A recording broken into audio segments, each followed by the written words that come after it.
Sa bagong podcast ni Pangulong Ferdinand R. Marcos Jr., nakapanayam siya ng ilang estudyante ng University of the East upang sagutin ang ilang mahalagang tanong at napapanong issue tulad ng kung ano ba ang unang kailangang malaman o gawin ng isang taong nagdanais na pumasok sa serbisyo publiko. Sabi ng Pangulo, walang makapagsasabi kung ano ang tamang rason. Pero siguradong matagal na desisyon ang isinasagawa para rito.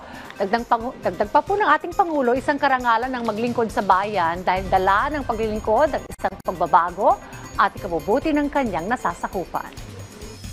It's a thankless job, that's for sure. And a sleepless job. It's worth it. You know, it's worth it.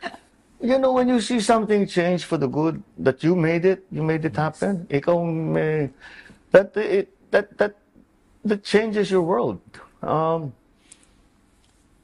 There's nothing better. There's nothing better than to help somebody outside of yourself, outside your family, your community, your country. May nagawa ka, nagbago yung buhay ng tao. Can you imagine, binago mo yung buhay ng tao? What a privilege to be able to do that.